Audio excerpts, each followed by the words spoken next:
Salutes. Salutes, man. It's been a long time, man, since we had the full team on deck. Yeah, I feel like I haven't seen y'all in this room for this purpose for about a month. DP, it's been about a month since we've seen you, man. Where you been? Man, listen, I went to Pittsburgh for the Communication Workers of America convention. What the fuck is that? All of us inside this booth are Communication Workers of America. Right. And, Combat, you're actually now management. You know, now that you're running, you and executive producer are running the Loudspeakers Network. So this is about us getting information so that we can unionize and, you know, punch management in the fucking mouth. You motherfuckers ain't gonna unionize. Yeah, no. Not up around here, man. I will bust that shit. We gonna get on some union shit, yeah. I will definitely bust that shit, man. None of that shit here, We'll be outside in the front picketing. Nah, man. Yes, we will. Nah, fuck. We'll have a rat outside. Fuck y'all. I have a question for you, Combat. Yeah. Will we ever get benefits, possibly? Nah, man. I need to get my teeth cleaned. This is hip-hop, man. There's no benefits in 401k? All these fucking legendary rappers, man, dying there, laying there with like a newborn fucking baby, God. Yeah, but the thing is... With no fucking insurance. The fuck is you talking about? It's a podcast. We ain't rapping. Is he dead? Is he dead? Yo, good to see you, Premium. Good to see you. Man, listen, internets, man, we've been really, really busy, man. Pardon us, man, for like, you know, the moving backwards and forwards with the scheduling and releasing shows and episodes. It's been hectic, man. You know what I'm saying? It's been really, really hectic. First and foremost, we're kind of like in this really interesting situation where we may or may not be moving studios. You know, we're in Midtown right now, but we might be moving uptown. I don't know what the situation is, but there's a lot of movements going on, man. You know, and then secondly, man, all of these shows that we're producing right now on the Loudspeakers Network, man, The Read, Reality Check, Sneaker Fiends Unite, Fan Bros. I mean, yo, it's a lot of moving parts, man. You know, going from what Dallas said to being a play on the team to, I guess, management, man. Our hands are full. We're juggling things, man. And salutes to all the shows, man. Salutes to, I mean, I like what you guys are doing, man, with Sneaker Fiends Unite, man. You guys have some great guests, man. How's that going for you, Pete? It's great. I mean, I think that me and Dallas set forth to do this, you know, through the instructions of the Loudspeakers Network. And management told us, hey, get in the booth and do that shit. Right. We said, yes, boss. And, no, I like it, man. I think me and Dallas always gel well, and people like it, man. Good, man. Good, man. I want to shout out a show that's really close to my heart as well, man, is you know, Fan Bros. You know, Fan Bros is the baby show. I'm saying, but they've been doing very well, man. They got mentioned on iTunes. What's up, Matt Raz? Yo, I just want to say, actually, this week, Fan Bros was on Arise.tv. Yeah, man. I watched the whole thing. And it's funny because Chico Del Rio. Chico Leo. Same shit. He actually looks great on TV. I told him, I just seen him now. I said, fuck, you look horrible. Pete, I got to tell you something. Yeah. Like, the fact that you can't remember Badru's name or Chico Leo, you remind me of reading mainstream media when they would write Gaddafi's name or Saddam Hussein's name in the paper. Right. And the same paper would use several different spellings for the same person's name. And that's part of what supremacy does to kind of basically devalue the person that they're referring to. The fact that they won't give a consistent spelling or consistent pronunciation. Won't acknowledge their name. To their name. What is this guy? What the fuck are you talking about? Let him talk. What I got to tell you, Pete, is that tonight we're going to have a special episode. We're going to have White Touré back in our booth. Yes. And I wanted to let you know that there's a few things tonight, Pete, moving forward that I don't want you to say, because you don't understand the contextual meaning of these phrases. And then once you learn them, once you become a student and study them, then you'll be able to use them freely. Well, let me ask you something, Dallas. What can't Pete say? Well, Dallas, let me ask you, why would Pete have access to some of these words and these terms? Well, I mean, Pete and I are good friends, and I love to share black knowledge with Pete. I love to share blackisms with Pete, because there are times when Pete uses his two ears more than his one mouth. No Mr. C to you, Pete. Okay? But shout out to Mr. C, man. Shout out to Mr. C. But there are a few things, Pete, that I'm going to ask you to stop saying until you understand how to properly contextualize these phrases. Get to the fucking point. Tell me. What do you want me to say? You no longer can say Magic Negro. I haven't said that in a long time. You no longer can say Uncle Tom. You no longer can say Spear Chucker. You no longer can say I never use that fucking word. Combat. You no longer can say Coon Skin. Wait, who the fuck did you call Combat? Coon Skin? I didn't see. Here we go again. This is how you're going to get me heated now. You no longer can say Camel Jockey. you no longer can say eggplant, lawn jockey. No, you can still say eggplant. Okay. Only when referring to eggplant, but only when referring to the nightshade vegetable eggplant. And I would say that slur is acceptable because I guess that's what's common usage in Italian culture. But honestly, I never called anybody a spear chucker. But who I the never fuck said did that. you call an eggplant? I never called anyone that. I don't know what he's talking about. Maybe you no the longer magical... can use the term Uncle Ben. You no longer can use the term Aunt Jemima. How about this? You no longer can use the term light skin or dark skin. What? Well, white or black? Why can't he use that? Because I don't think he understands the valuation of skin gradients. I think Pete will call a brown skin person light skin. Well, let me ask you something. Now that you say it, man, I don't really recall hearing a white person speak about the tone of someone's skin.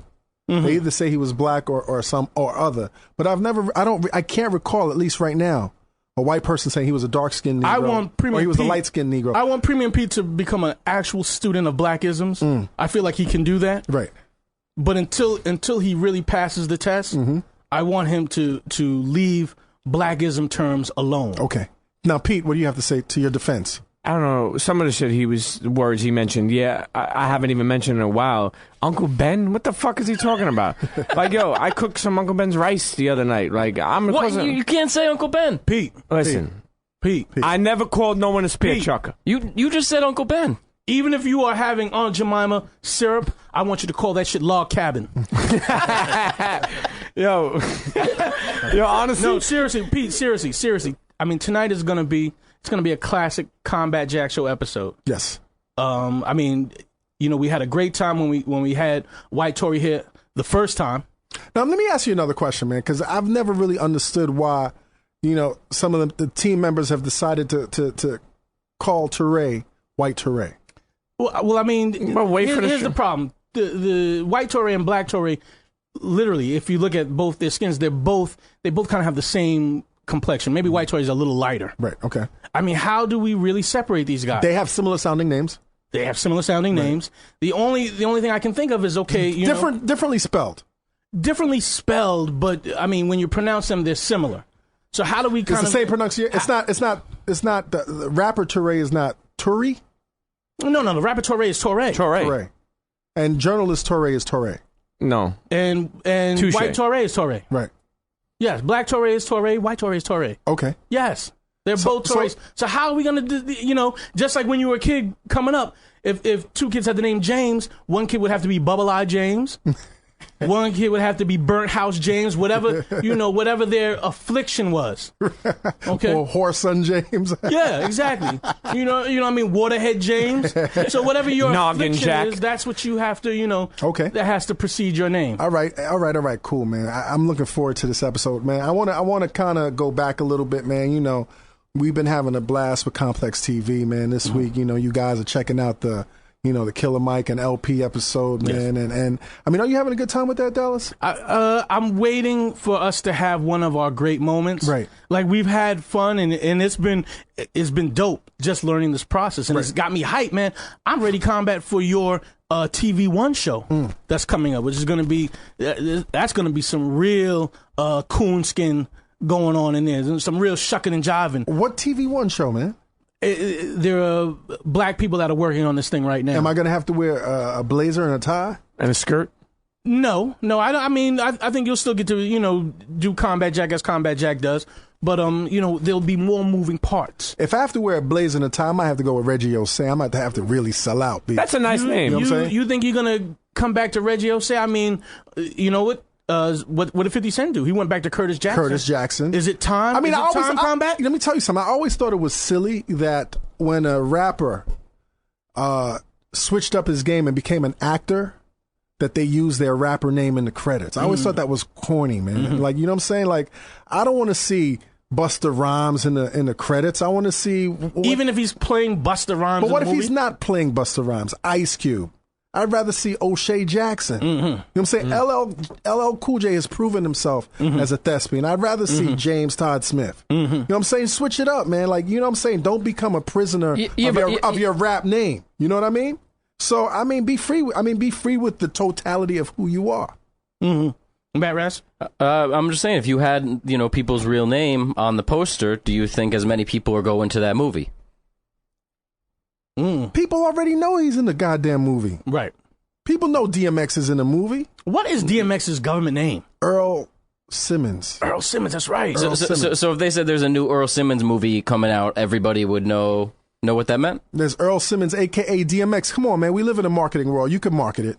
You can market it without having somebody trapped into their rapper name. Well, that's an interesting point right there, though, Combat, because at a certain point, I mean, will Combat Jack be able to separate himself from Reggie Osei? Well, I mean, Dallas, we're currently working on a project that I don't want to speak on, and I spoke to you about it. I think with this particular project, which is outside of this lane, I might go with the Reggie Osei name. Mm-hmm. Just because, just to get that feel of that, you know what I'm saying? Mm-hmm. Just to be free, man. Mm-hmm. Just to give that a little work. Give it a little work, man. You know, one thing we'd be remiss about not talking about briefly. I want to talk about it briefly and as tastefully as possible because our audience has been demanding that we speak about it. Mm-hmm. There's this whole situation with Mr. C. Mm. You know, I want to give Mr. C I thought you were going to say that it was with the length of the Complex TV shows. AO to the length. Segue to Mr. C. I'm sorry. Segue. I mean, I think third weekend, you guys are kind of getting used to what Complex is putting out. This is what I want. I'm glad you brought me back to the Complex thing, man. What I'm realizing and what I'm accepting is that the Complex TV show is a completely different product. Yes. From the Combat Jack podcast. Yes. It's two separate products. Yes, indeed. I mean, we're related. We have the same cast members. It's the same The thing. DNA is similar. But it's two different products. It's like going to Sylvia's and buying some sitting in the restaurant. You know what I'm saying? And getting that fried chicken. Or getting that can of college. Yeah, or getting the can of college from the supermarket. Yeah, I mean, you know what I'm saying? It's still Sylvia's. It's still the stamp of approval. I think I like the work that we're doing at Complex. It's just two different things, man. I can't even imagine myself sitting down and watching 30 minutes of anything online.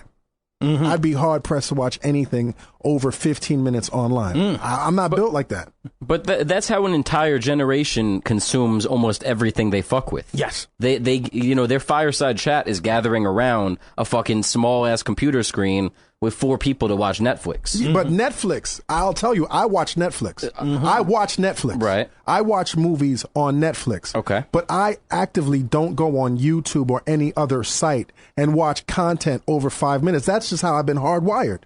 Yeah, I know, but that's just you. But I'd argue that we've actually been hardwired to consume content in these blocks, in these larger blocks. People have always said, "Oh, web video, you cannot be longer than 3 minutes." Right. 3 minutes that's the cutoff. 3 minutes is now 5 minutes. 3 minutes has slowly become 5 to 6 minutes. Right. But really, we grew up when you watched a half-hour show. You caught a block of 7.5. You caught another little block of 8. And then you caught another block of 6. So you caught all these different lengths. No, Mr. C. And you were fine with that. Yeah, but the one thing that we're not talking about is you're talking about the medium of television, right? I'm talking about the medium of television. Medium of television. Real television. Real television, right? Real television is still somewhat of a social event within your household or whatever, be it roommates or family members of the whole nine. Okay. You could sit down and you watch television. What I noticed my kids do, we could be watching the same shit in the house. Everyone is in a separate and station. I'm watching the television with my daughter. My son is upstairs watching it on his iPad. My other son is downstairs. It's really kind of like a disconnect. So I still think that the formula is still being developed. You know what I'm saying? I don't go on sites to watch anything over 5 minutes. But I go to Netflix to watch movies. But that's the intimacy we have with our audience, though. They want to watch shit longer than 5 minutes. You know? But you got to understand also that it's not just about the audience that already exists. The complex audience might not necessarily be our core audience that has been riding or dying with us since day uno at PNC Radio. No, I mean, the hope is, in fact, it's not, because if it's only our audience that already fucks with us, then we're hustling backwards. There's no point. Right. So we're definitely trying to get new listeners with that, or viewers. You know what? I will tell you, we have been getting new listeners because I'm seeing responses from people that I've never heard from. This shit's too long. Before. Why isn't it 7 minutes? Fuck this podcast. Nah, you know what? I've seen it go from like, what the fuck, to like, yo, this is the best. I saw somebody say today, this is the best shit. This is my favorite shit. Somebody I've never seen before. My Twitter numbers have gone up in the whole nine. So it's a whole different beast, man. And I'm definitely, it's still brand new. This is only 3 weeks in. I like your effort to recognize everyone that tweets at you. Right. That's you've got that Diddy work ethic of being able to connect with everybody. Maybe I'm just narcissistic, man. Okay. Maybe that's my issue. Okay. But anyway, man. Anyway, I mean, maybe Elliot Wilson inspires you because he retweets everything too. You know. Well, I don't retweet everything. Oh, okay. I don't retweet everything, man. But shout out to Elliot Wilson. Elliot, I'm really excited that we have Touré in the building, man. Yes. Like when we invited Touré some time back, you know, I invited him as a guest, not expecting, you know, how fiery that episode would be. It was a game-changing episode for us, man. Absolutely. And Touré came and brought heat. Well, Touré came. I like to say he brought heat. Ayo. And then heat erupted. No, to me saying he came. Okay. And then, you know, things, you know, just escalated, and it was one of our classic episodes, man. So yes, indeed. I'm really glad and I'm really happy to welcome him back. Internets, you tuned into the Combat Jack Show. Internets, stay tuned, and we'll be back with our guest, Touré. F your radio. F your radio. F your TV. Yo, what up? It's Eric, a.k.a. Tall Trees, a.k.a. Long Furs. Yo, what up? It's Jeff, a.k.a. Lil Gucci Mane, a.k.a. Burrito. Shit, what up? It's Premium Pete, a.k.a. Racist Pete, a.k.a. Sexist Pete, a.k.a. Jackhammer, a.k.a. the featured page on xnx.com. One day I will get there. Right now, you head on over to the iTunes page, Combat Jack Show. Subscribe, rate, check out all our episodes. Tell a friend to tell a friend. It's the real.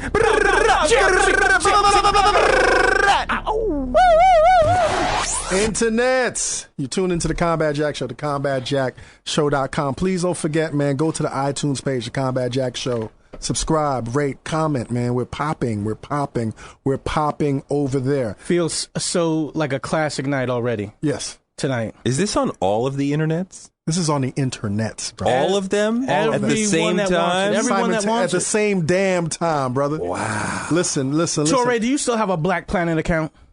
No, but I know Omar. I just saw him at Harvard I'm gonna tell you what, months ago. I'm going to give you a hard time until you get yourself another Black Planet account. Is that even still a thing? Yes, Because I go back with Black Planet to when you could walk over to Omar's apartment in Park Slope and be like, yo, my system is not working right. Can I get the help hookup? me out? Help me out. You know, give me the technical support. Tell like me he what was your a Black genius Planet part. page was like. Oh, Pictures, shit. I don't remember, music? man. That was so long ago. But, I mean, I was all about Rolling Stone and hip-hop and interviewing artists and that sort of thing. So it would have been all about that. But, you know, you take me back to the very beginning of social media, and we didn't even think about it as social media. I wasn't even keyed in, That was man. not a term. I did not have a Black Planet page, man. But listen, definitely.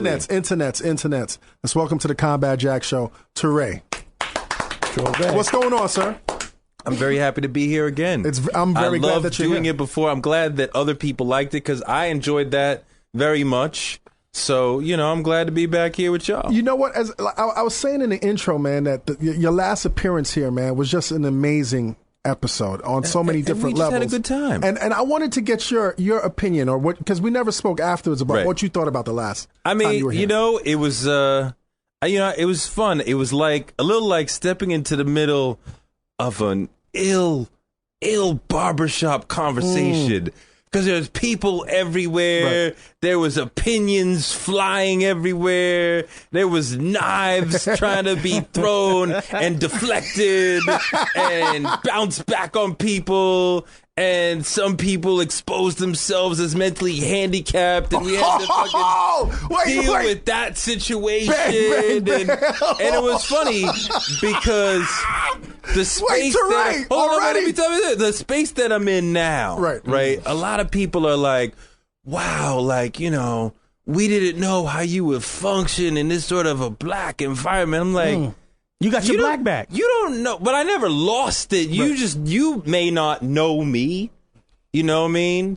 But you know, just because X person doesn't know me, doesn't know they know. Like, you know, when I was in high school, everybody knew me as an athlete because I did this and I did that. That's what I was all about. When I went to college, I happened to not make the team, which was on some racist bullshit, but that's another story. Right. But you went to all-black school. No, I went to Emory, which is not all-black school. Okay. But Chinese, which was in Atlanta, whatever. But so then the brothers that I was hanging out with were like, well, are you an athlete? Because we thought you were a couch potato or a nerd or whatever. Right. And I had to take them out back and school the brother and some one-on-one to be like, Like, I do this. Y'all just don't know that. Right. You got a good man-on-man game. Yes. So when you say you had to take him out back, you mean to play ball? You go hard to the rim. What were you doing with them one-on-one? You said I had to take him out to do one-on-one with them. Wow. You know what I love about this show? Yes, what do you love I love about this show? That there's 3 strong, intelligent brothers and then 1 mentally handicapped white guy. And it's like... Italian to you.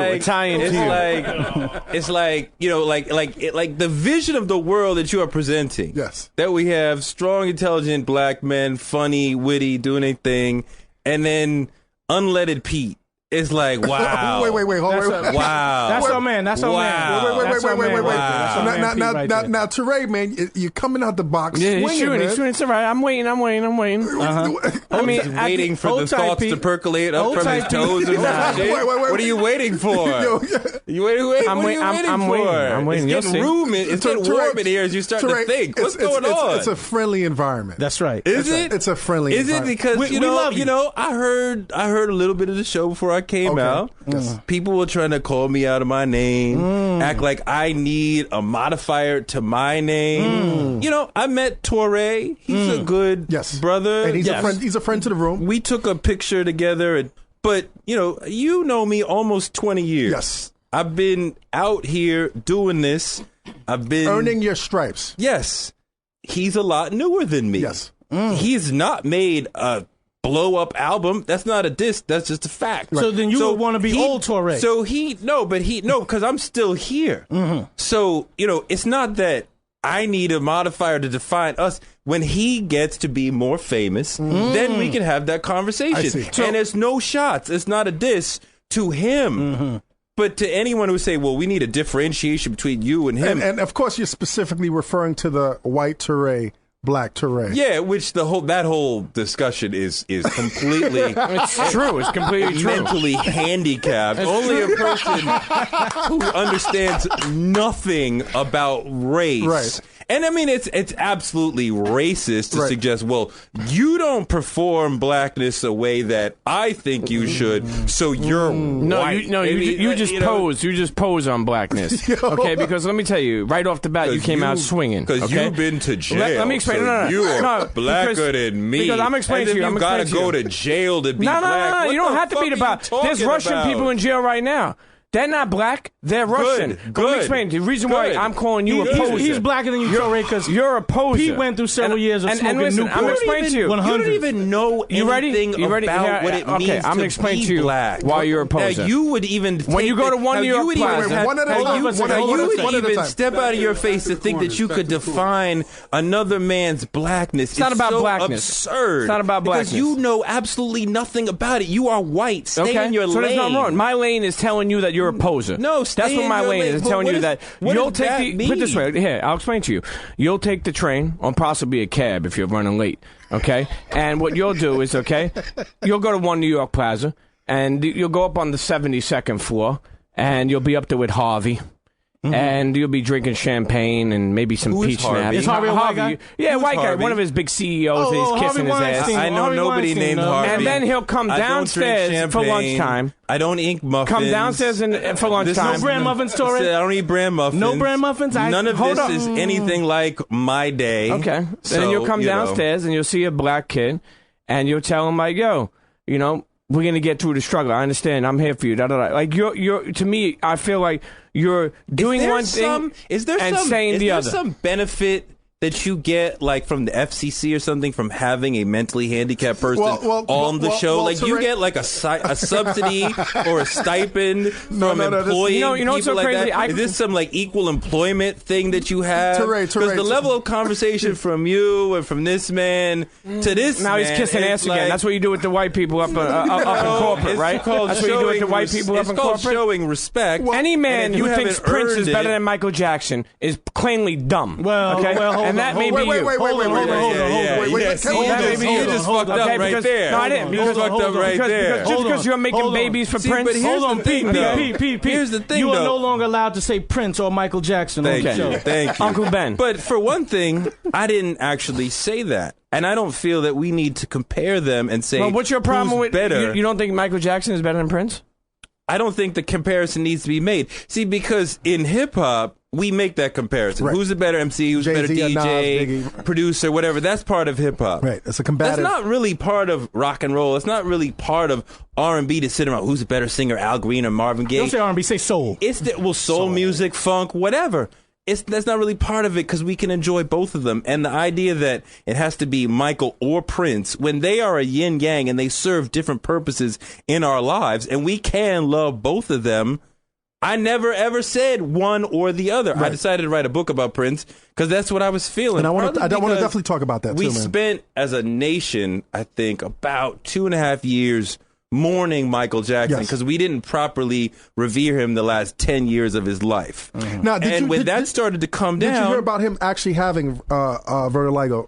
It was announced this week clinically that he's in a sense been vindicated. I saw that actually came out couple years ago with the autopsy that he had vitiligo, but we still don't know how deep that goes. Clearly, there was skin lightening going on, right? That he was clearly going through issues around his appearance, which is understandable. A lot of people go through that stuff. I wrote about that in my last book, which is why I came here before. But when it came time for when Skip Gates at Harvard asked me to do some lectures at Harvard, gave me a year to come up with some lectures. I said, well, I want to spend a year diving into the career and life and music of Prince. Right. Because the guy is deep.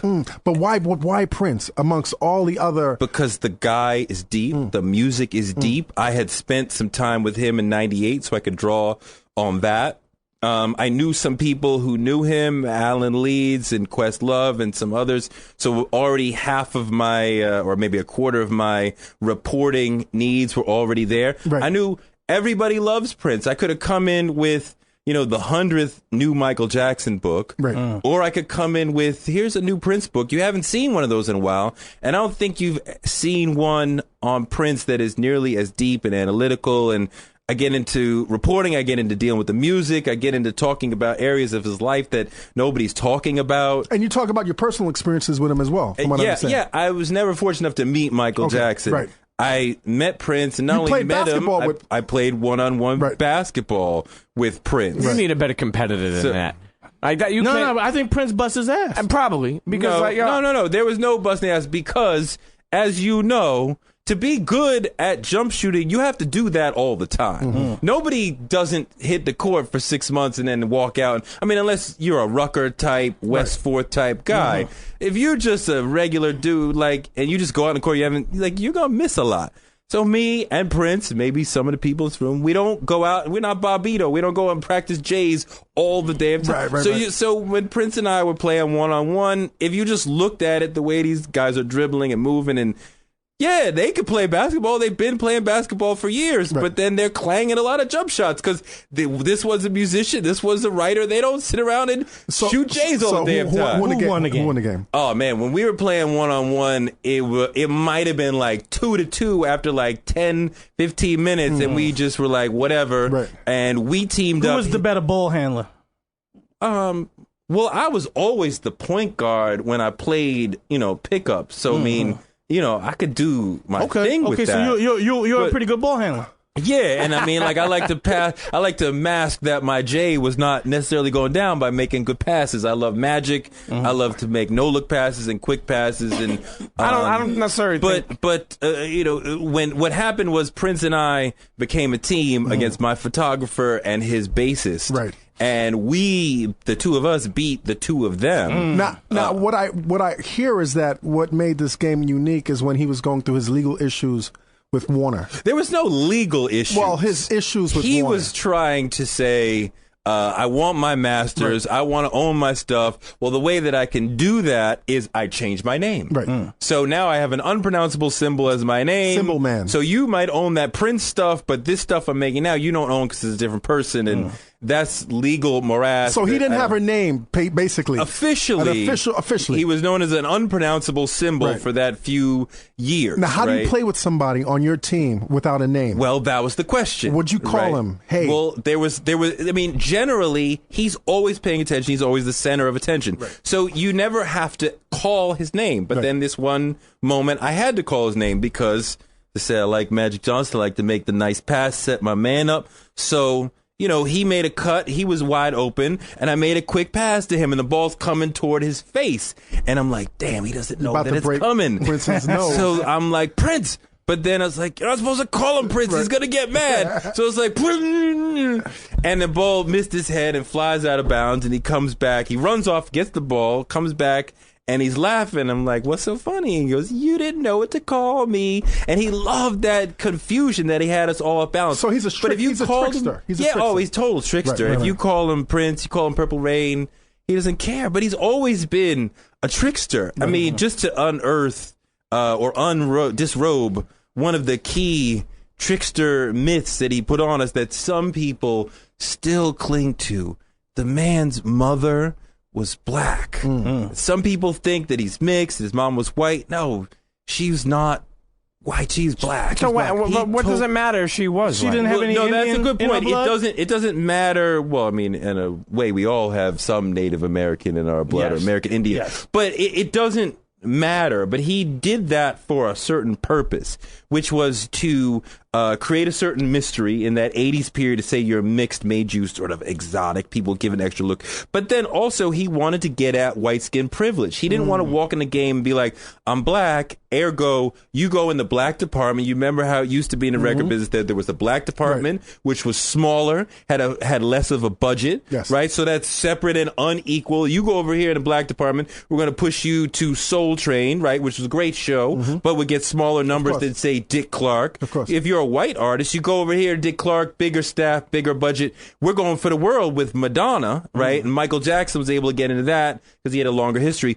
Prince is one of the first black artists who said, fuck that. Where did he get that from, man? I want to go for the world. Right. I want the whole world. So I'm going to tell you that I'm mixed. And he lied to certain journalists like Nelson George and others. Told him my mom was white. He had a white woman play his mom in Purple Rain. Just seeding you with that idea of, I want white skin privilege, because there's no such thing as mixed skin privilege, right? So he's trying to pass as mixed so that he get white skin privilege. There's nothing wrong with that, right? It doesn't matter in that I'm not judging him. Of course. We're just expounding on what he did and the game, the trickster game that he played, which was part of thrusting himself into the mainstream rather than get stuck with, say, where Rick James was. Where Rick James was awesome. He was big. He was a soul artist. Yes, but he was big in the black community. Of course. Prince was big internationally. Now, where did this savvy come from? I don't know, man. People talk about him having that as a teenager in Minneapolis. Right. I mean, he was just on it. And he understood at 14, 15, it's not just about being a musician. It's also about knowing the business of music. So, I mean, he was just on it, early. Now, what kind of shit would you talk about with Prince, man? Because he seems like such a strange person to me. He is a strange person. Very witty, very intelligent. He's clearly playing a role, right? He's playing Prince. Is he a moody guy? Well, I spent too little time with him to say that from my experience, but interviewed a lot of people who played in the Revolution, tour manager, engineers, a couple ex-girlfriends. They're like, hell yeah, he's moody. One person said, and a couple people co-signed this, is he a good guy who has bad moments or a bad guy who has good moments? Right. And it's so close that they're not really sure. Right. So if it's that much, that it's like, well, what are you really? We don't really know. Yeah, he was a difficult guy to get along with. There's no small talk with Prince. He doesn't have friends, And I mean, he never really learned to be, like a small talk, chatty kind of normal dude. He was a bit of an outcast in high school for a lot of reasons. How tall is he? About 5'2", 5'3", and that's very short. Very short, but also he has a half brother who's the same age as him, Dwayne. My brother who's handsome and tall. That's who he was talking about. Dwayne, who's a lot taller than him, better looking, better at basketball, outshined him in all the traditional ways. Prince doesn't look bad. Prince is fine as hell. No, not at all. But you don't know what his brother looked like. We don't know what his brother looked like. So you saying his brother got a pretty mouth? Combat just said Prince is fine as hell. Prince is fine. I mean, no, you said fine as hell. He's fine as hell. Look. If you can't admit that Prince is an excellent looking man, he's a pretty man, then you're crazy. He didn't say he wants to get with him. He acknowledged that the way he said, brother is very good looking. I wouldn't say he's pretty. Prince is a good looking guy. Would you say he's pretty? Like I would absolutely. would say he's handsome. pretty. I'd say he's handsome. I'd say Prince is the kind of dude that you want to run with because you know he's going bad. Yeah. Well, I wouldn't tell say you the guys who ran with him when he was a teenager called him a square. They try to score some weed, and he never smoked, he never drank. He'd be like, you got red eyes. They'd be like, shut up, man. You're fucking up our high, he's man. an asshole. He's an asshole. I mean, Then what's the deal with him? He's antisocial. What, a monster work ethic then? Somebody who never sleeps? The work ethic was crazy. People talk about he would never take a break. He would never sleep. He does have an insomnia issue. People are constantly like, gets a call at 2, 3, 4 a.m., come down to the studio, I want to record this, I want to practice this, what have you. Engineers talked about 24, 36-hour workday was totally normal, no problem. I mean, the work ethic was insane. That's all he ever did. Think about it. Who did an album a year? Who did that? Right. And that many good albums from Dirty Mind to let's just say Love Sexy, right? Because I don't think anybody can argue with the albums in there, of right? Course. I mean, I didn't like Diamonds and Pearls, but the next man does. I like the Symbol album, but the next man doesn't. But from Dirty Mind to fucking Love Sexy, you can't front on anything in there. That's a box set. That's a box set right there. I think that's 8 albums in a row, a year apart. Right. That hot. Who did that? And made Sign of the Times double, and made Black Album in there, threw it out, and then made another one way hotter. George Black Clinton, Album, James Brown, pretty much. no doubt. But that's the highest level of game. Right. Remind me of Ted Williams when he was fishing, and he's like, out in the boat. He's like, well, I'm the greatest fisherman you've ever seen. And his homeboy says, well, there's Jesus Christ. And he goes, well, you had to go way far back to get that. Right. Well, I mean, like James Brown and George Clinton, and Bob Marley, that's the tip-top level of the game. So, yeah, sure. Not trying to deny Prince. I mean, I thought to myself, Wonder, too, with your record, Touré, how could you settle for an unauthorized book? Oh, well, that's an excellent question. But that's two different beasts. If I have an authorized book, then you have control. And you get to say, you can't put in this, you can't talk to that person, da-da-da. It's just a different thing. Right. If you do an unauthorized, you do what you want to do. I'm doing Nas's autobiography, right? We are working on that right now. Nice. We've been talking for about 2 years. That's authorized. That's Nas's book. What Nas wants to be in there, he's in control. Will be in there. Okay. And I am, serving You're the vessel. the beast. I am the vessel. This is history that we're talking about, and I'm getting it down. He doesn't want to talk about whatever happened with so-and-so. Right. It's out. But with Prince, it's like, well, he got a girlfriend telling me this is what he was like in bed. If Prince was authorizing the book, he would not. They're like, no, fuck no, we're not printing that. So I have... But he's a monster. In bed? That's not what all the girls are telling me. There's a story where he crawled inside a woman and then he exited through her mouth. Stop. Touré. Somehow that story didn't make it in my book. Have you heard from Prince after the release of the book? I have not. Okay. I have not. A girlfriend told me that he's on top of everything that comes out about him. So he definitely has read the book. But she's not telling me that from firsthand that he told her he read the book, but she's telling me the way he is, I have no doubt that he got that book day one and read that shit. But I have heard nothing. Nothing. What do you think about his cultural relevance today? I think that it's not the same. Something you were talking about before I came on about when the album is hot, right? We were talking about community around music. Yes. I think you were talking about television. Right, and community around television. It's completely different from community. If you're watching a show and you watch it and you come in the next day to work or what have you, I'll talk about it. You're building a community around Breaking Bad or Mad Men or whatever it is, right? But now increasingly we have like DVRs and shit. Yes. You watch it Tuesday, you watch it Wednesday. Can you guys talk about it? No. It's frustrating. Right? When we were younger, everybody watched that shit. There was no spoiler day. At 9 o'clock. There was no spoiler day, or there was no don't tell me. Right. And so the same thing happens around music. When Prince is coming out with Dirty Mind, 1999, et cetera, We're all getting the album right away. We're all listening to it. We're talking about it. It wasn't, have you heard Purple Rain? It was, what is your favorite song on Purple Rain this week? Because it was an event. Right. But what it's we communal. have, right. And Prince now is not dropping new music that is rocking the culture. Right. So people are not having that same relationship. They're not having the same conversation. And you can't have it around the old music because that's old. Who's discovering Purple Rain right now? Okay. Nobody else. You know what I mean? I mean, I think the whole music culture has sort of fragmented to where there's that around few to no artists, right? Versus what it used to be. Prince is not currently a super relevant artist right now. That's not a diss. I'm not even talking about the quality.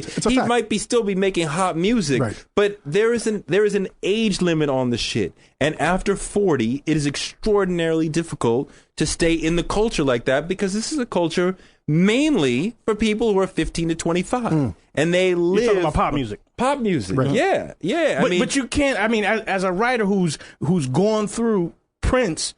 You can't look at what goes on in pop music now and not say, man, this is his thumbprint. This is absolutely. His fingerprint. Without a doubt. I mean, and that's in the book. No, I don't deal with the other artists who were inspired by him. I could have. I chose not to go there because I wanted to stay more on a tight focus of Prince. But yeah, absolutely. From D'Angelo to Cisco to R. Kelly to so many that we could name. Kanye, Frank Ocean. Without a doubt. Frank Ocean, without a doubt. Without a doubt. Kanye, probably. I mean, I think Kanye's inspired by everybody. Not just Prince's music, but I think Prince also understood how to play with imagery. Yes. And I think that's what you see with young artists now. Young artists now are a little more image conscious than I think they're even concerned with their music. Sure. A lot of people. What's your favorite album of Prince's album? Who could pick one? I would say mine was Purple Rain. It was the most accessible to me. Purple Rain's incredible. But Controversy is incredible. Yes, Controversy is a great album. 1999. I love Around the World in a Day. I love Sign of the Times. But Love Sexy is extraordinarily important in that here he's saying, look, this is my spiritual manifesto. This is what I believe about spirituality, and how I believe that there is a heaven and there is a hell. And that, love and the lustful urge, spirituality and lust are the same. They come from the same place. They can live in the same body. When I'm feeling lust for a woman, that's not some rejection or repudiation of God and spirituality. So, that's an incredibly important album in his canon. How's Nas, man? How is writing with Nas, man? Nas is incredible, man. I mean, we've spent... How long have you known Nas? Well, I know Nas 15, 16 years. I don't want to blow it up. I wouldn't call him a friend. We don't call each other just to kick it. Right. You know what I mean? There are other rappers who did books together, who they actually had a friendship away from this.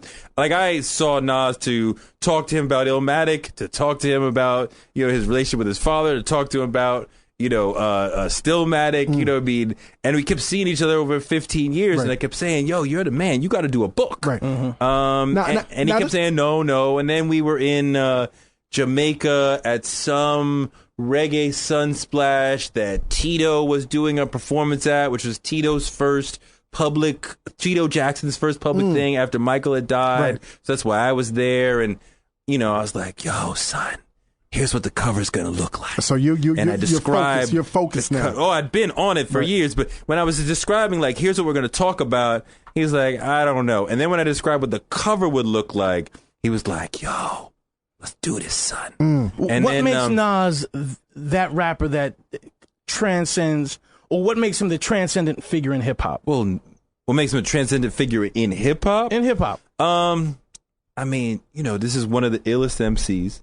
He's a guy who's been around for a long time. So he has longevity. He's not, obviously, we know what old school is. That's a specific thing. But he's been around so long that it's a foot in, I don't know what you would call the middle school that came after the old school. Because I look at Nas and you could look at LL Cool J and you could see, sure, another singular artist who has come through hip hop and sure. But with Nas, more than LL, because LL would get you into incredible times in the 80s in hip hop. But Nas takes you through this modern era, right? We have stories about Pac before he was famous, and then while he's famous, we got stories about Big. Yes. He was around Pac a couple days before he got killed. He was around Big on the day he got killed. You know, then we got stories, of course, about Jay, Mary. You know what I mean? Like, Puff. Yeah. I mean, obviously Puff is in it. Not so heavy like some of the other MCs I named, but he'll get a mention. But when you're talking about going from that early 80s, early 90s to now, Damian Marley, etc., the Nigger album and this and that. I mean, like, just when you try to deal with the story around, him around Pac in Pac's last days and him around Big on Big's last day, you're going to be like, wow. The connection. Like the similarity? No, just like that we extended the historical record a little bit more, because you don't know Nas's part in Big's last day, and Nas's part in Pac's last days, and Nas's part in the misnamed East-West War. Which can we just push the ball up the hill a little bit to stop calling it the East-West War? Primarily, this was Bad Boy and Death Row, right? You were there. Yes, I was there. At the Source Awards. Yes. I mean, I was there. You were there. I never forget that night when, Suge is like, if you want to not have your producer in the videos, and I mean, and then Snoop gets an award and they booed, and he was like, what are you talking about? Because Snoop is a peacemaker. He's like, I'm not here for war. Right. Like, I love you. Although you love me. Around that time, it did get murky, though. Oh, it got murky because murky. He could get ill if he wants to. Right. But I think as a man, his instinct is to be a peacemaker, and he was like, you don't got love for me? Right. All the music that I've given you, all the love that we've traded as rapper and audience, me, really? Right. And Pac had seemed to diss Tribe Called Quest. Remember that when they were getting an award, and it wasn't his fault, right? The producers cued the music too early. But you know what? Let's go back for a second, Touré. You say that it wasn't East Coast, West Coast, but it seemed like it was Tupac versus the East Coast, because he fired shots at a lot of people. He fired shots at Jay-Z, De La Soul, Nas. I mean, he fired shots at a lot of the East Coast rappers. Yeah. Well, sure. I mean, yes, the center of it was Pac Big. Right. But, he named a lot of East Coast. Suge was all up in it. Yes. And Puff, really, if we remember properly, Big and Puff were like, I don't know why we're here. We don't want this. Not that we're scared, but they were caught up into it. We don't want this. Right. We got love for them. Why are we doing this? Let's get money together. Point I wanted to say is that different from every other kind of like music art form, hip hop is so still rooted in the street. But let's not over romanticize that, guys. I'm not romanticizing. No, but guys who haven't been in the street for 4, 5, 6 years, they still aware of it. They still have instincts and tendencies. They're still unafraid to roll through. But, I'm not hanging out in the project hallway because that's lame. But because they're successful, they've been gone for 5, 6 years. How much turn down service do you have to get to no longer be connected to the street? Well, if how many mints on a hotel pillow? Well, take you from the street. Well, if your life is penthouses and Maybachs and recording studios, that's your life. Stage to studio to hanging out with Prince Charles and Barack Obama. Yeah. How much do you get to say, well, yeah, I'm still a street nigga? Really? Are you? And then if you don't... When was the last time? And I'm not hating. I'm not judging. But if you haven't done any of that stuff, you haven't seen a brick or a knife or a gun. Or a key. Or in 20 years. In 20 years. So I'm saying, how are you still... Well, I'm still that. Are you really? Okay, well, how do we... renew street membership? Is it a 12-month period? I don't know. You got to get arrested again. I don't know, from a felony? I don't know. I'll let you decide that. Listen, Touré. We've been talking for a while. Let's take a break. Internet, you tune into the Combat Jack Show, thecombatjackshow.com. F your radio. We're about to listen to a Benjamin Prince mix. Yeah, why not? In honor of our guest with his new book out. Thank you. And, Prince is also one of my favorite artists. You kissing Touré's ass head, Ben? I mean, I just stepped in the room and damn, I'm already getting slandered. Okay. Touré, going to this break. Benjamin. Yes, let's go to a music break. Internet, you tune into the Combat Jack Show, combatjackshow.com. Special guest Touré in the house. MSNBC, man. Congratulations. Not that Touré. Touré. Yeah. So now that Touré has expressed his dissatisfaction at being labeled white Touré. It's not even a dissatisfaction. I'm just trying to set the record straight that there is no need for that sort of up with that adjective. Who came up with that? Because after I'd your imagine last, that would be sort of haterific to suggest, it's some let me silly, try to funny shit. diss the guy, and my excuse but Touré, for that is kind of funny though. That is kind of funny. No, it's not funny. It's stupid. It's not funny to you. It is It's stupid. But part of funny humor is stupid humor. No, but it's not funny. I mean, like people could crack jokes on me that all day long that I would find funny. It's not funny. It's just dumb. It's taken a life of its own. No, it hasn't. It kind of has. No, it hasn't. I think the issue is what Touré is not really understanding is that, listen, the guy, undeniably, you're a smart gentleman, okay? But at the same time, sometimes you may not be politically correct with a lot of things. People are not going to like you because you're going to be too smart. They're going to call you're an asshole, you're a cornball. Okay, here's what I like to say. With all of us here, you don't understand that. I was actually trying to stick up for you on that. Now I'm gonna have to just throw shots at you. Okay, 200 years ago, and slavery is still in effect. Touré, you'd be in the house. I don't even know what the fuck you're talking about. You'd be in the house. 200 years ago. Here's what you'd fail to understand. You'd be outside. No, here's what you fail to understand. He'd be in the kitchen. No. King would be in the kitchen. No. King would be in the kitchen. He would be at the door. No, here's what Uncle Ben. Here's what you fail to understand about me. Okay. That I would not be in the house working. I would be in the house with a hatchet killing and then getting the fuck Touré, out of there. No. Nat Turner. Be careful. I'm out of here. Touré, be careful. Because, Be careful with what? Because technically, when you look at the grand scheme of things today, you are in, quote unquote, the house. Yeah, you are. There's You're no in the house. There's no Drinking reasonable way to make that direct one-to-one comparison that these people are in the field and these people are in the house. Right. What you do in this nice air-conditioned radio station in Midtown New York. That was a shot is right there. Nothing like slavery. Of course. And nothing like slavery times. Right. And what I do for a living has no relationship to a house slave.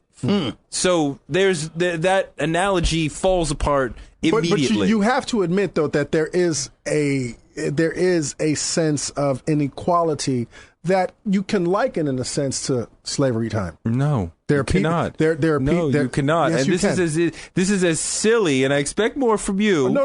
As Here we when go. people start talking about, well, these NBA players are like $1 million slaves. No, they are not. Nothing that they do is like slavery. And when you get paid extraordinarily well for your labor, So- you are not enslaved at all. That's a function of language now. I mean, people constantly Language is call someone. everything. People constantly call someone the next Hitler. No one was as bad as Hitler. I or Stalin. completely agree, and I say And that every single but you can time make- someone it mentions devaluates Hitler. how bad Hitler was. It to absolutely call someone does. else the next Hitler. Absolutely. But what we're really trying to make the connection to is that the house, the people that run this machine, this capitalistic machine, when they need someone to say, what are these? What are the people out in the field? What are they talking about? What are they saying? They don't come to you? That's surely not what I do. But we'll entertain this absurd analogy for a moment. Yes. What I would be doing is in the house saying, look at the people in the field getting fucked. What the fuck are you doing? That's what I do. But I was on MSNBC You talking did that about with Piers Morgan. with Piers Morgan. I like that. Talking about Kamani Gray, talking about stop and frisk, talking about income inequality, talking about the historic and institutional roots of black unemployment and black and income inequality. I mean, like there was no black unemployment during slavery. That's so idiotic. It's not even funny. They were all unemployed. No, Touré, that was funny. No, it wasn't. That was funny. No, it wasn't. You know why people don't? They're all unemployed. No, that was funny. They didn't get paid for their work. It was 100% unemployment. You have to get paid you don't have to be employed. That's not true. There is no. If you're not getting paid, then you're volunteering or you're a slave. Slaves are not employed. So combat. So I'm a slave over here then? Yeah, you are. You're a slave. Ben Hameen is a slave. No, but Touré, and we spoke about this the last time You would be in the the field, Ben. The last time you were on the I'd show, be dead. we spoke about, and I said this to you. It seems as if white America looks as you to be one of the voices of Black America, and you denied. You said this is not what I do. I mean, that's not who I am. But yet you are in a position where white America comes to you and they get your opinion. They get your opinion on your views of Black America and what's going on. And they pay you big money view for it. Of America. Of America, but about a lot of things. Right, of course. But you tend to speak a lot about what's going on. They like you for black shit. They don't be coming to you about them three kidnapped girls. For one thing, Touré, how you feel about these three kidnapped white girls? Actually, we did a segment on that today. We did a segment on that yesterday.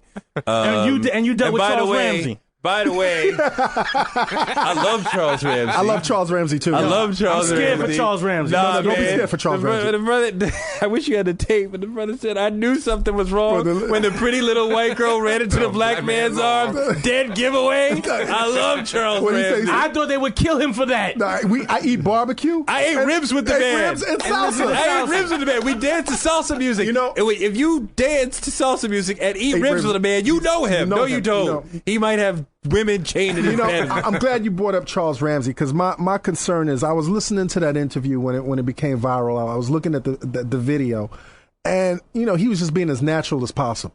You know what I'm saying? He was being earnest and he was being sincere.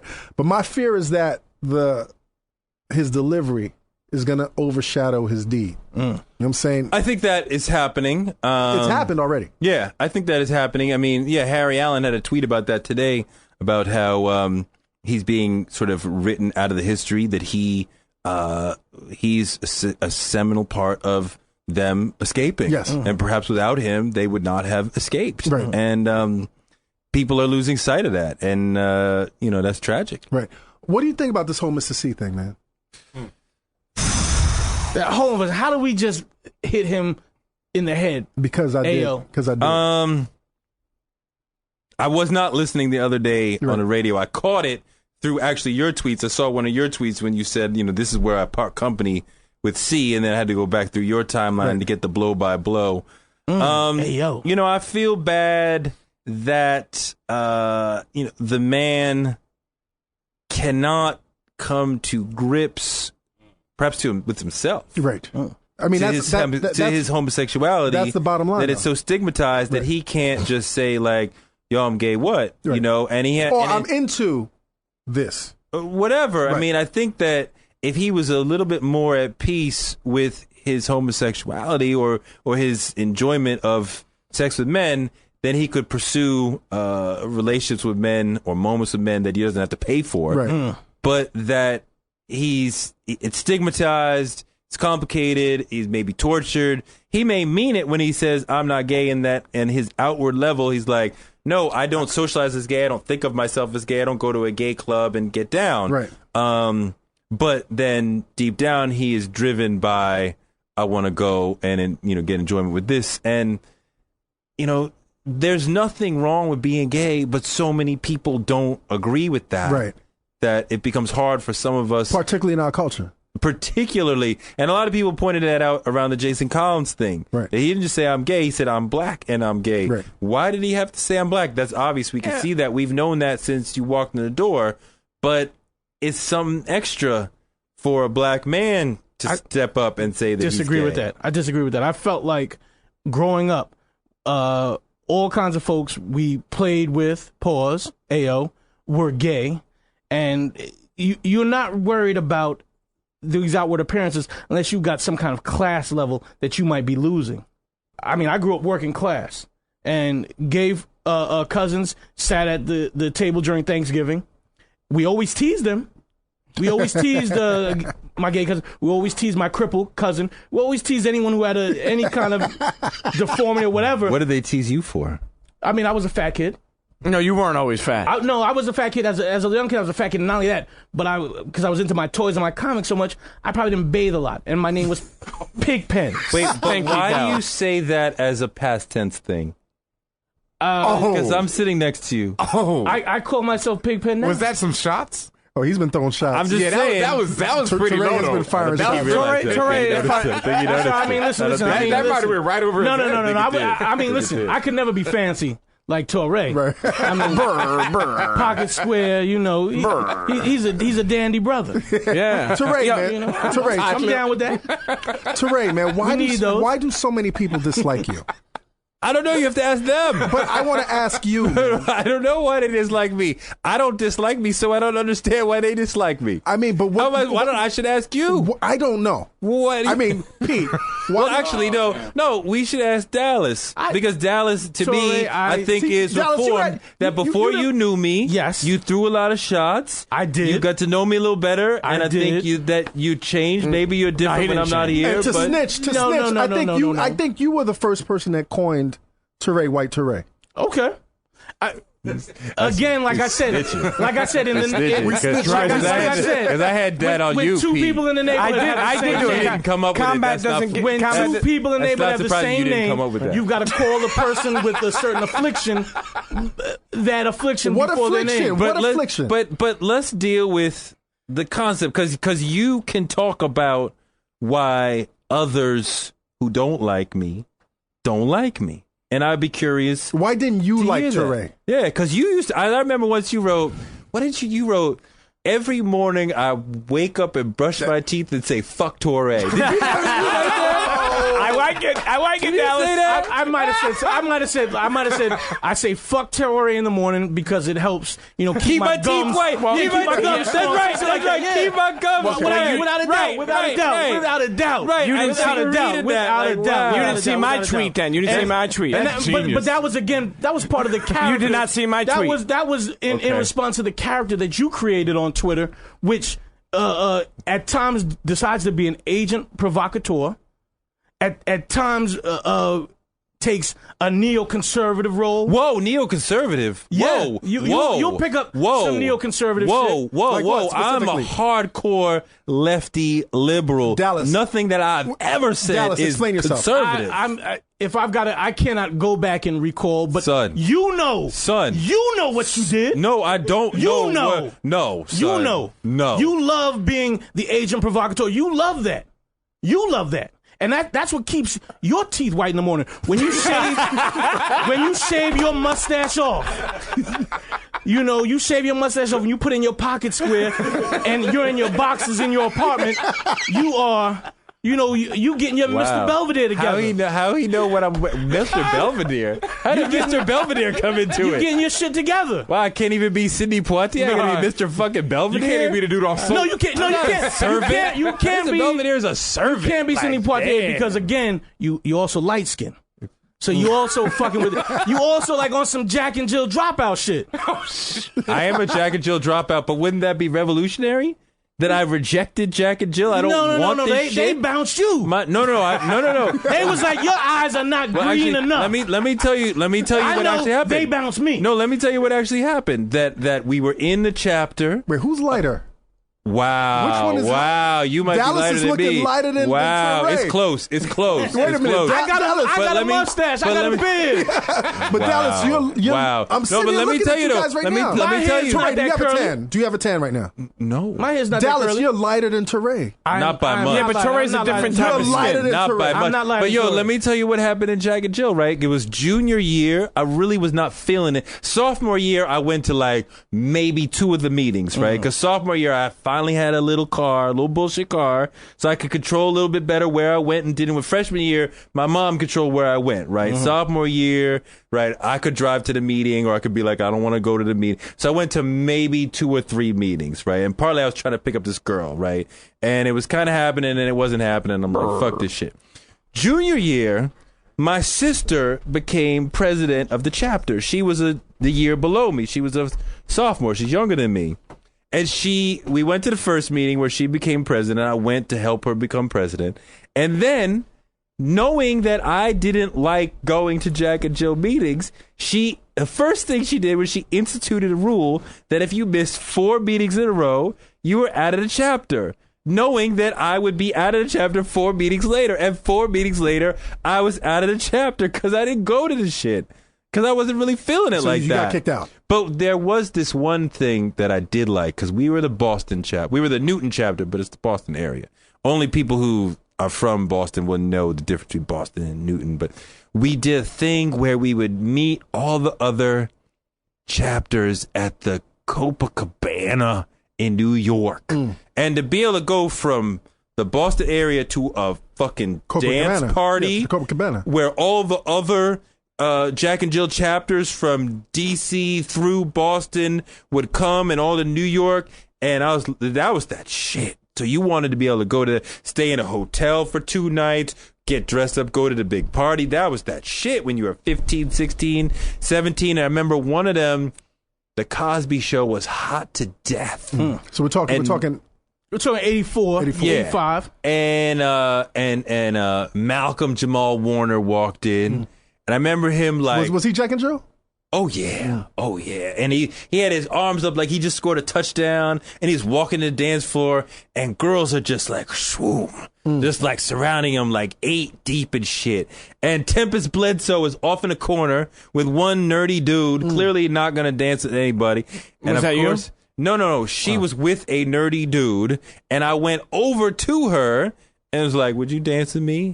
And she said no. And I was like, wow. Damn. Wow, really? Look at you now. Wow. Look at you now, Touré. Yeah, I bet she wished that she danced with me now. So Dallas, man, you really don't have a reason. You're skipping the key question. Again, it was because I don't remember Twitter personality that you were developing. And This you is would just based say on some Twitter? You would say some inane shit. I wasn't Touré, even that many. I didn't even have that many followers at that time. Well, I mean, I was there. I was there from that point. Your name still rung bells. I was there from that point, and you would just say some just shit on that Twitter, was not so, all the shit that I had written before. I mean, clearly, you knew who I was Of from course. the writing and why all else that shit. Why else would I follow you on Twitter? Dallas, did you think that Touré was a cornball brother? Probably yes. Is that what it is? Probably yes. I would probably gather from his tweets that, oh man, like this is Touré, this dude tweeting that. I'm sure. Do you remember any one tweet? No, because they're tweets. Who? But I remember Touré. that line that you had, which was that was a funny line. Right. I remember that. I remember that. I think- mangled a little bit, but you remembered it. Now, Ben Hameen, you've had issue with Touré, right? No, I haven't had an issue actually. All right, when you came on the show though, I did take what's the umbrage or whatever. When you came on here and you were like you said you don't want to represent all black people. And I felt it was kind of like the Spike Lee thing when he's like, I don't want to be represented for all black people, which I understand because he's just a director. He's making his art. You're just up there representing yourself. But then immediately after that, a few weeks after that, this was during the Zimmerman thing, you went on and you had a tweet about Trayvon Martin. You had a tweet about the new slang for murder is Zimmerman. I was hurt, yo. I was really like, I was more disgusted because it was like, for one, it's like you go up there and you say, I'm not going to represent black people. But if you say the new slang as a black man, you're kind of a black man being killed. You're kind of putting yourself out there as representing black people right there. And that was just... Well, okay, 2 things. Is he doing that or is he putting his opinion out? Yeah, I wasn't... But when you say it's the new slang... Look, I do shit like that. When you do shit like that, then you are representing the black man. Yes. Look, but I'm representing the black man by de facto. That moment. Once again, yes, you are. But he didn't say he didn't. Touré didn't say he didn't represent. He said he wasn't the voice. He said he wasn't the voice of black America. There's 2 things there. I mean that tweet was whack. Yeah. The tweet was misunderstood. It was misunderstood. Yeah. It happens. We all do whack shit on Twitter. Yeah, I mean, part of what I was trying to do was to heap more hatred on Zimmerman for wrongfully killing our brother. Yeah, I can feel that. But it was certainly I was with the sentiment but right before that it had been 20 tweets more factual about what's going on in the situation and how whack the situation was for our brother. Yeah. And there was 20 after that, and people that one in the heat of the moment of being angry about what was going on. you know, in a lame attempt to make some gallows humor out of it. You know, that one was whack, and people were mad about it, and rightly so. And you know what I mean? You can roach yourself on Twitter at any given moment. And when you have as many followers, it always just magnifies. You know, and you don't know. You know, it's when if we were speaking, you would have heard a tone. You might have laughed and not been offended. Yep. But Twitter takes out the tone. Yep. And the higher profile you, I would imagine, the more scrutinized your tweets. Oh, sure. You know, but you know, so I mean, you know, that was whack, and I feel bad about that, and I shouldn't have said that, and I was going for something that was misunderstood, and you know, so I take that, you know, you mean it, but I don't represent black people, right? But you do. I don't. I speak my mind. I'm not speaking for all black people because we don't all agree on the same things. We don't all believe the same thing. We don't. Now sometimes I'm speaking up for an issue that matters to black people, like a Kamani Gray, a stop and frisk, what have you. But I don't go out there and say, we feel like this. Yep. Mm-hmm. Because that's whack. Yeah. But I don't know what we all think. There was even one time when somehow we were talking about country music or something. And I slipped because I make a point not to say black people feel like X because black people are not monolithic and we're so wide that I could never know what. And I slipped and I was like, black people don't care about country music. And then, of course, immediately I get 20 tweets about, like, well, what about Charlie Pride? And I'm like, well, what about LL Cool J? What about LL Cool J? What about LL Cool J? Accidental racist. Did you like that song? No, that's not the issue. The issue is he cares about country music. I don't know that he cares about country music. I don't know if he cared about getting a check and jumping onto a whack-ass project. That record pissed you off, huh? Oh, that record was... I mean, the record was horrible. Yes, it was. Horrible. Yeah. Did it piss you off as a black man? As a man? Definitely as a black man because, you know, he's making all these false equivalencies about, you know, if you forgive my do-rag, I'll forget about the red flag. What the fuck? Your do-rag has nothing to do with the Confederate flag. And if you forgive my gold chain, I'll forget about the iron chain. That's crazy. That's that crazy. I'm rocking some jewelry is equivalent to slavery. We'll never forget about slavery. What the fuck are you talking about? Pete, so if he'd have said, "Oh, if you forgive my pocket square and my gingham and my beautiful gingham," let me ask you, Touré. Just a moment ago, you explained how you don't like speaking for all black people. No, I don't speak. But you for like all speaking black for people. all white people. You know that, right? You like honestly. Let me tell you something. From the last time I seen you, and this has to be addressed because the thing is, from the last time I seen you, okay, you stay zinging white people. Zinging like them. what? But the thing is, like what? Hold up. I'm gonna give you an example. My problem, and it's not only with you. I'm explaining you're part of this. A lot of people say like, "Oh, that's some white people shit," but to me, I'm like, no, that's actually some white people who are doing that shit. See, I don't put everybody in one category, and you're saying you won't put the black person in one category, but you're always zinging white people. Surfing is some white people shit. And to be honest with you, I don't think that, like, when you say, you know, like, it's funny because I really feel like, and listen, you could take any shots the way you want, but I really feel that, like, when you spoke to Ben Hameen and you're like, talking about our brother, I feel like somebody that has to really relate that way, you know, listen, our brother in the sense of culture, in the sense of what you're representing. But honestly, at the end of the day, I love the way you just try to lose point.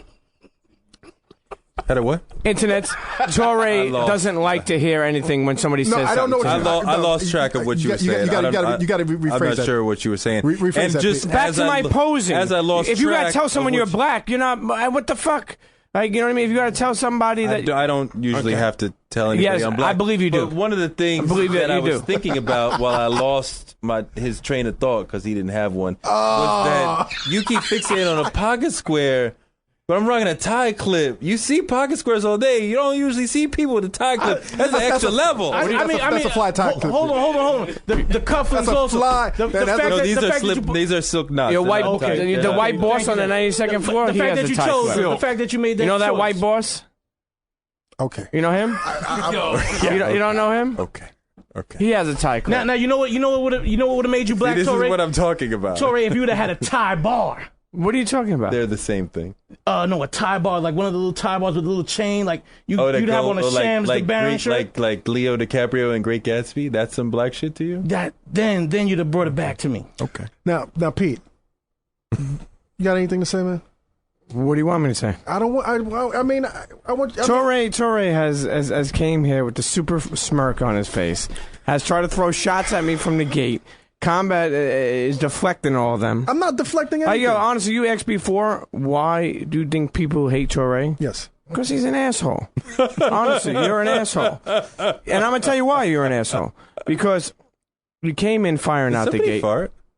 Probably Dallas. He stinks. Remember I told you before? I just caught Dallas, something into my nose. I don't think I farted, but I may have had a gas leak. Wow. Did you fart next to Touré? Is there a fundamental difference between those things? Well, I mean, I think a fart is something that you. Yo, can I trade mics with somebody? Is this the right first now? time somebody farted on air? I just want to point out it's really warm in this room. So I'm getting Dallas, you farted next to Touré. a heated fart.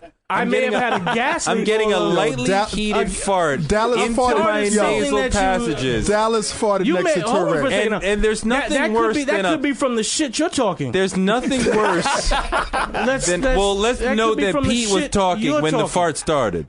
He was talking. Pete, let's wrap this up. A lightly heated fart. Really? That's how y'all greet me? Yeah, I mean, lightly heated farts? Why y'all gotta put the fart on me?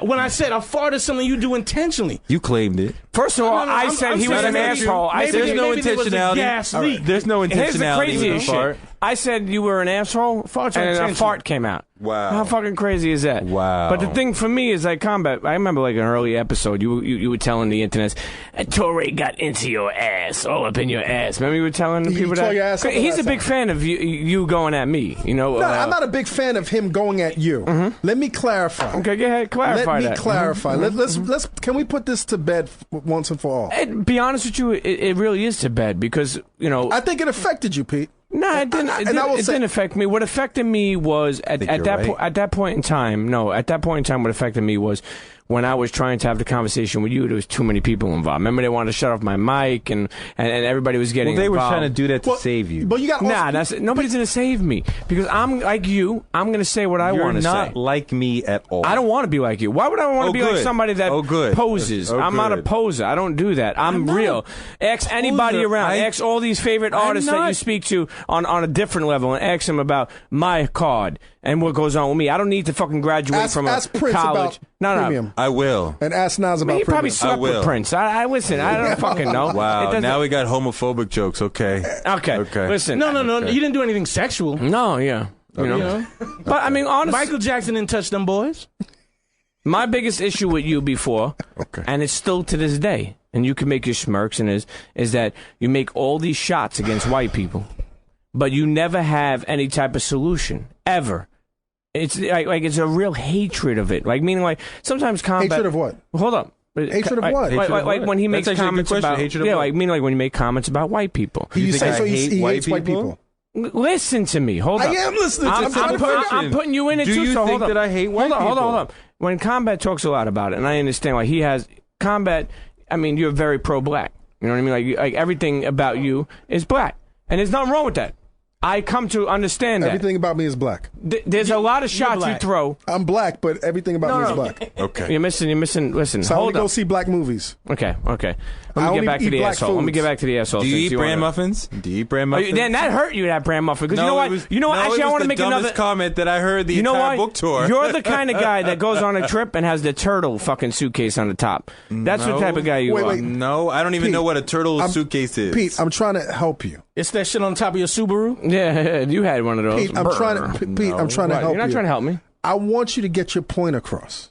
Get it across. My point is across. No, let Pete. I don't need to get my point across. Swim. No, you do, because nobody knows what you're trying to say. Let Pete swim. Okay, I said it.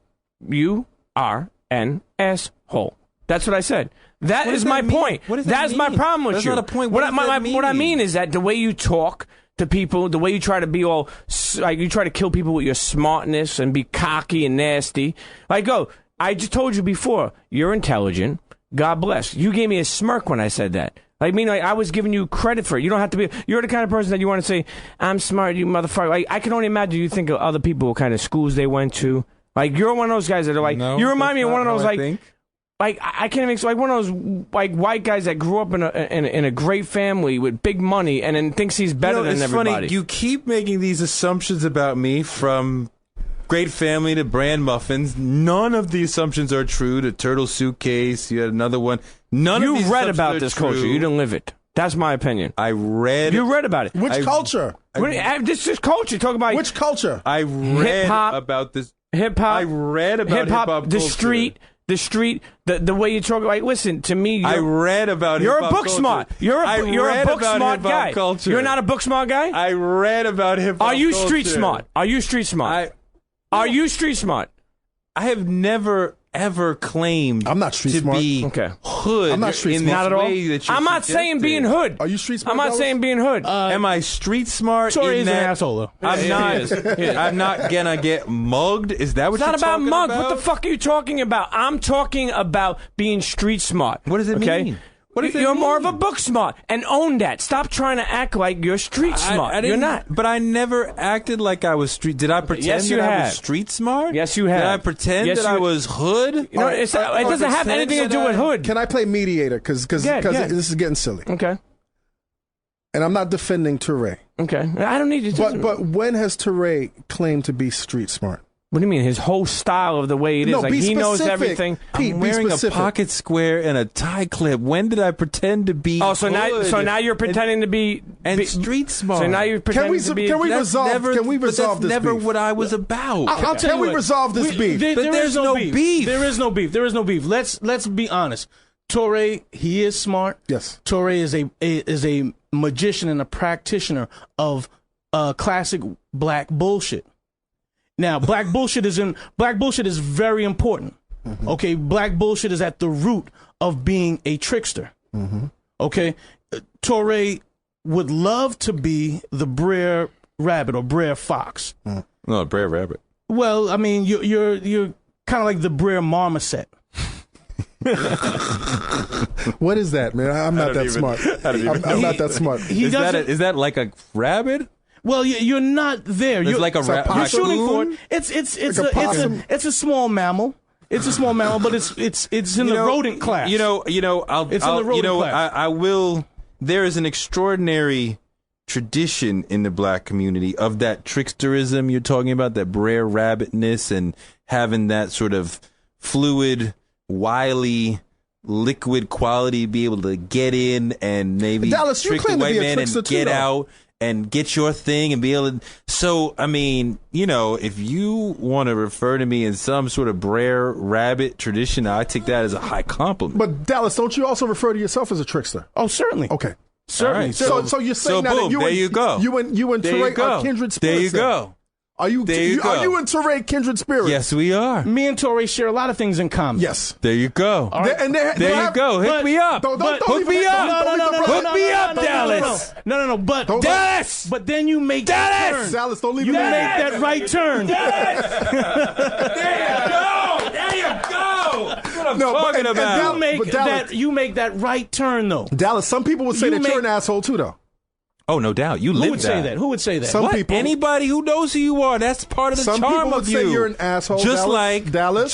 just like Dallas Star. There are times you've been an asshole to me. Just like Star is Right. a great man, Yes. is an extraordinary radio Yes. presence, Right. historic and legendary. He plays an asshole. He will tell you that. I think there's more He's- similarities than you want to admit, Dallas. You guys have more in common than you would admit. and he's a functional Democrat. Dallas, you would agree. Sure. So what's the problem? There is no problem. All right. Why you make things out to be more There the is problem? no problem. I love Touré. Again, I love Touré because one, he does have the opinion. He does have the ears and eyes of so many people. Yes. So that when he does, As do you. when he does go right, when he does go off, he excites me because now I get to jump up. Now I Right. get to. But just like any kind of sparring, I mean, of course, So this is sport. absolutely. So Dallas, you're good with Touré. Me and Touré have been good. Are you going to continue referring to him as White Touré? No. We're gonna go now with Jack and Jill dropout, Touré. At least that's truthful. Premium. Yeah. Are you good with Touré? We're gonna ging him, Touré. I have opinions like he has opinions. Pete, you too, sir, are an asshole. Yeah, absolutely. Okay. But I'm not a cornball. That's debatable. You are a cornball. It's a matter of opinion. But at the end of the day, yes. I would love for you, honestly, to just see more than one thing in a sense when you talk about white people. How do you know what he sees? Because he talks about it. What does he talks about the same shit I talk about. He's just Why are you sticking up for him all the time? All right, let me shut the fuck up then. Combat, you and Touré have tons in common also. But I'd never had any beef with Touré. But not only did he not say that, Touré. But this is why we've been friends for 16, more so. 17 Yeah, exactly. years. I've never had a problem with Touré. You want to kiss him? From one embrace? From the embrace? Easy, Pete. Go ahead. That I've known this man for a long time. Easy. What does that have to do with some homophobic Go ahead, Pete. Wrap it crap? up, Pete. Wrap it up. You wrap it up. I'm not What is? it doesn't matter. What? Wrap what up? I'll say, can I jump in real quickly? Because Pete and I have had many conversations off the air since the last visit from Touré, trying to kind of get at the heart of what the issue was. And I don't want to speak for you, but if I can kind of wrap it up the way that I interpret it, it's that, and this is about Touré, and it's also about you, Reggie, which is that... Not combat? Or combat, okay. Whoever, like being specific about it. But anyway, the point is there are generalizations that are allowed about, let's quote unquote, white people in this space that wouldn't be allowed with black people or that culture. The conversation is much more nuanced and specific and grounded on one side of the fence, and then a much larger brush is used to paint when it comes to the conversation with specifically white people. What generations? I mean, I think I was the locus of conversation, and I can only speak to the things that I speak of. Right. There's something that I said here or elsewhere that speaks to that, where I painted white people with a broad brush and painted... Or myself, on myself. I mean, is there something that I said to that, or are you talking about the general conversation I'm talking about here? a general conversation. Not here, in this space. But not that I did. No, but I mean, I think, and Pete, you can correct me if I'm wrong, but what it came down to was like... White privilege? I don't know. How do you feel about white privilege? I don't believe he knows what he's talking about with white privilege. Do you believe that I know what I'm talking about when I talk about white privilege? I don't believe anybody understands what to talk about with only white privilege, because that's up to the person who's choosing to use that and knows how to use that. No, that's not true. That is true. What privilege do I have that you don't have? What privilege? Tell me right now. Well, first of all, you have white skin privilege. Now, you will never understand the tendencies of a body of people who are, what do we have in America? 320 million? Oh, who gives a shit? What am I supposed to get because of my skin? What am I supposed to get because... No, I'm asking you. I don't want to hear all this social studies science shit. No, I'm answering... Well, then you don't want to hear the answer to the actual question. I want to hear a normal answer. No. Let me answer it. No, hold on. I want to answer this. But you never understand... I want to answer this. Good. You will never walk by an older white man and he's going to cringe and hide from you like I've experienced on many occasions. That's privilege. I mean, and that's just privilege. That is not necessarily true. But I've experienced that. Have you experienced that? Absolutely, I have. No, you have. Absolutely, I have. Stop but not on. It. Listen, I'm not comparing or competing. First of all, you would never even. How are you going through that? They can't even know what you are. I don't know what you're talking about. I mean, that's the thing. That's nobody, the thing that really. Nobody has a problem identifying what race I am. That's never a question, right? Some people think that I'm mixed, I'm not, but nobody misidentifies me as black. Right? That's just a fact, okay? Now, look, you can't just look at two individuals and say, well, is this white privilege or not? We're talking about 350 million people. We live in a white supremacist society. Now, do you disagree? Skin do you disagree? It's not, I mean, there's nothing to disagree. These are facts. No, but let's walk him, white skin, let's walk him step by step. White skin has privilege. Do you disagree? Are more likely to get a job. Absolutely. You are more likely to... It depends how you carry yourself. You have to understand. It depends how you grew up. I tried to explain this to you before, but you don't listen. You think that... Of course it does, but that you may or may not be able to access your white privilege. You might have fucked up to the maximum ability, but that doesn't mean that it doesn't exist. I may have been able to slip through the cracks, get through from my father being in the projects to being where I'm at, but that doesn't mean that white privilege does not exist. Chris? On white privilege? Yes. I mean, I accept it as a fact. I understand it, but I think I've been able to access it successfully or less successfully, depending on where I'm at in my life. I realize it's a real phenomenon. I think, walking down the street, white guy cowers, I don't think that's where the pushback was. I think closer to like that Times article I sent you the other day. Are people getting jobs because they're white, through white privilege? And I think that's where Pete had the problem, where it's like, but they are. Okay, yeah, I get it. But I think where Pete felt the pushback was he's struggling. Yeah, he's out there, and there's this sense that, well, if it was that easy, if this privilege was so... But you understand no one said easy. The national unemployment rate is 7.7, 7.8%. The white unemployment rate is 6.6%. Sure. The black unemployment rate is 13.9%. Right. So Pete may be struggling, and I have employment. But there's twice as many brothers who don't have jobs versus white people. Right. There's twice as many brothers who get arrested for minor crimes. Talk about stop and frisk in this city. Black people are far more likely, young black men, far more likely to be stopped and frisked. That's a fact. More likely to be arrested on a minor drug charge. And once arrested, more likely to be prosecuted, and more likely to be convicted, and more likely to be sentenced. And I mean, there's studies where you put two resumes exactly the same. Right. And you put one is a black name, the other is a white, and not even like LaQuisha. It's just a black person's resume, and the white person is twice as likely to get a call back. The white person with a felony is as likely to get a call back. That's not true. Now that's not true. That's not true. That is a documented let me explain something to you. I worked in Wall Street 10 years. Series 3. Yeah, the handicapped white guy. Series 3 traded commodities, made 6 figures. Okay? Do you know, once I fucking got caught, okay, and I took a rap for somebody else and did 37 months, okay, 7 of those months in a box the size of maybe the...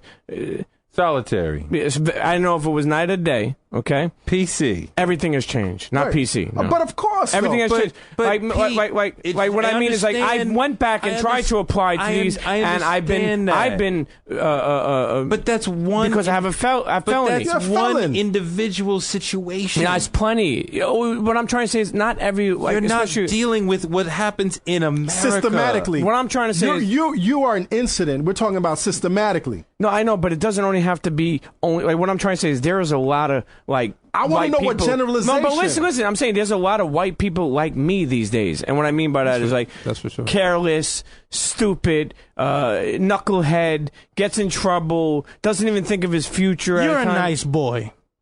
I want to know what generalization. I don't even know where you're going. That's what I'm going is that, meaning like that they necessarily aren't those like breadwinners of being white privilege. They literally just are living a because different. Some white people don't succeed doesn't mean that white privilege doesn't exist. Some people are not able to access it.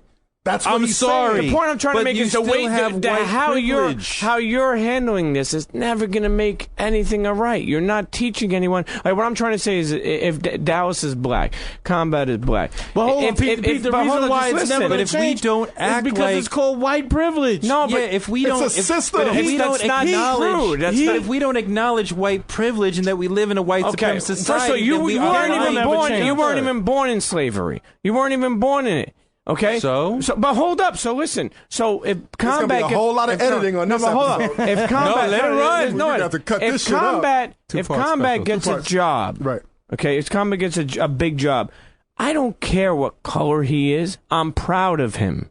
You understand? But what does that have to do? No, with I don't understand. If a white person gets a job to you, hold up.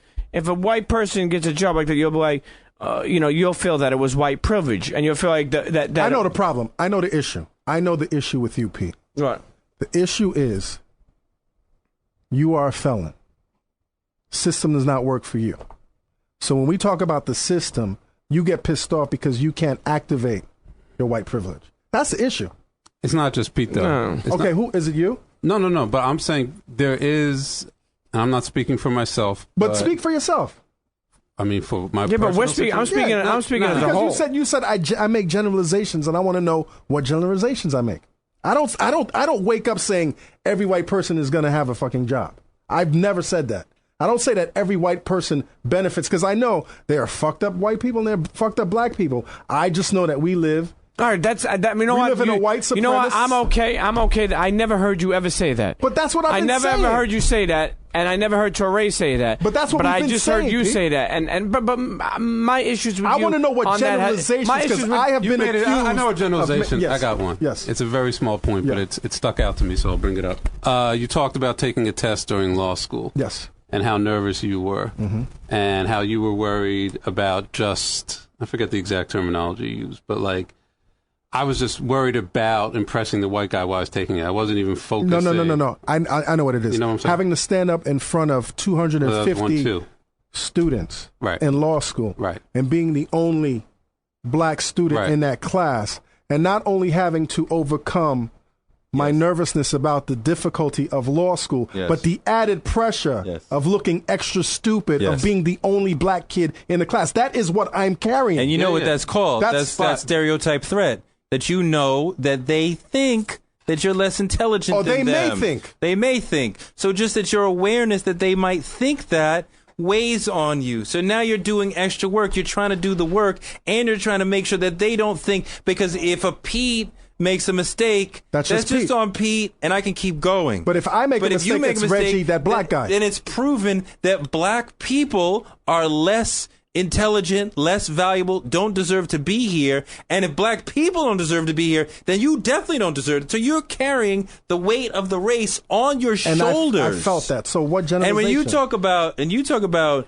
Pocket Square, I go into MSNBC where there's all these brilliant people, and I can't look not as good or better than them, because otherwise that means black people don't even deserve to be here. And there's a lot of black people at MSNBC. I come on right after Tamron, right? And then Reverend Al's a little bit later, right? Melissa Harris Perry's in the building. But still, there's not that many of us. So once again, Chris, what generalization? Okay. Who's got better pocket squares, you or Rev Al? Well, you know. Reverend Al's OG. The Reverend's got good suits. He's an OG. He got real good OG suits. with silk. Oh, so my Pocket Square game might be a little better than the Reverend, but he got good suits. Okay. He got real good suits. But Chris, I want to get back to this, man. Well, the example specifically about the test, I'm not questioning that was your perception and that's how you felt, and that there probably wasn't a reason you felt that. But I also remember that you said, if I was a white kid taking this test, I wouldn't feel any pressure. I would just be. I wouldn't feel any pressure about being black. Well, I didn't say obviously. I wouldn't have any pressure. I would have pressure about passing that exam, because I've studied with white kids that will stress the fuck out and damn near suicidal in law school. This is documented. So I would be an asshole to say that there's no pressure at all on white students in law school. I'm talking about the added pressure being the black student in a class of 249 whites. This is part of what white privilege is, that you deal as an individual in society. Right. And what you do and can't do and can do is based on you. And what we do is based in no. That's your perception. That's your perception. Well, perception is reality, right? I know. And we understand that. I mean, you can't exist in the society and not be aware of the racialized perceptions that exist all around us. Right. But I think at this like a lot of people talk about this around the Boston bomber, right? Because there was a day and a half that we didn't know who it was. But we knew it was Muslim. No, we didn't know. We didn't know. And I think some of us, as we do when there is a major crime like that, we don't know the perpetrator. Black and brown people are saying, please don't let him be black and brown. Right. Because that criminality reflects on all of us, right? And the criminality and the violence in all of our nature. When white people are criminal, that's just that one individual. I don't have to own it. Who's a weirdo, who's deranged, who's a monster. That doesn't reflect on you. Tim McVeigh does not become your brother, and we have to wonder about you, or the kids in Columbine, or what have you. But when black guy, when the DC snipers go nuts, it's like, well, black people. We own that. Right. And that exists in all sorts of levels, that you guys exist as individuals and we exist as part of a community. So when he goes in to take the test, he is nervous that he is going to fail because that will prove black people are inferior. Yes. You may have personal pressure. Right. You may be dealing with nobody from my family has gotten to law school, so I need to rep for my family, but that's not quite the same as I need to deal with my entire race. But I think sometimes it gets slippery where we make the assumption that, okay, as a white person, we feel part of this homogeneous mass. Like we're all so comfortable in our role, whereas you feel very, standing out or I'm not questioning the burden you feel like, right. But I think you have to be careful about that. And this comes back to what I'm saying about the generalization. Like, well, you're all right.